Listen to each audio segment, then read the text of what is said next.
Hello everyone, আশা করি সবাই ভালো আছেন। বীর মুক্তিযোদ্ধাদের ভাতা বৃদ্ধির ব্যাপারে কি বললেন মুক্তিযোদ্ধা বিষয়ক মন্ত্রী, তার কিছু বিস্তারিত তথ্য নিয়ে চলে আসলাম আপনাদের মাঝে।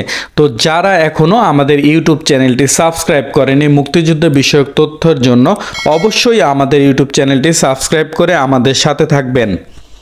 আপনারা সকলেই অবগত আছেন যে বীর মুক্তিযোদ্ধাদের ভাতা 10,000 টাকা বৃদ্ধির জন্য প্রস্তাব করেছেন মুক্তিযোদ্ধা বিষয়ক মন্ত্রী। এ সময় একটি গুঞ্জন উঠেছিল যে মুক্তিযোদ্ধা ভাতা 10,000 টাকা নয় 5,000 টাকা বৃদ্ধি হতে পারে, কিন্তু মুক্তিযোদ্ধা বিষয়ক মন্ত্রী এখনও তার পূর্বের কথায় অটুট আছেন। তিনি একটি বিশেষ সূত্রে জানান যে বীর মুক্তিযোদ্ধাদের ভাতা যাতে 10,000 টাকা বৃদ্ধি করা হয় সেজন্য মুক্তিযোদ্ধা বিষয়ক মন্ত্রণালয় থেকে প্রধানমন্ত্রীর কাছে আবেদন করা হয়েছে।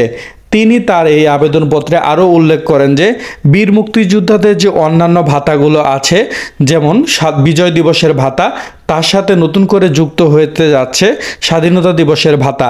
বিজয় দিবসের ভাতা ও স্বাধীনতা দিবসের ভাতাটি দ্বিগুণ করা যায় কিনা এ ব্যাপারে তিনি প্রধানমন্ত্রীর কাছে আবেদন করবেন।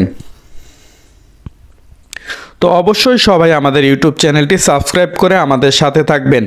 আরেকটি ব্যাপার হলো, বীর মুক্তিযোদ্ধাদের যে বিজয় দিবস ভাতা আছে এবং স্বাধীনতা দিবস ভাতা যে নতুন করে চালু হতে যাচ্ছে, তা যেন জীবিত এবং মৃত সকল মুক্তিযোদ্ধা পরিবারই পায়, এ ব্যাপারে প্রধানমন্ত্রী শেখ হাসিনার কাছে আকুল দৃষ্টি আবেদন করছি।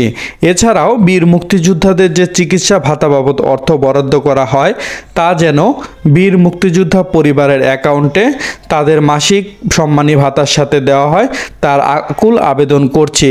তো সবাই ভালো থাকবেন এবং অবশ্যই আমাদের ইউটিউব চ্যানেলটি সাবস্ক্রাইব করে আমাদের সাথে থাকবেন। ধন্যবাদ।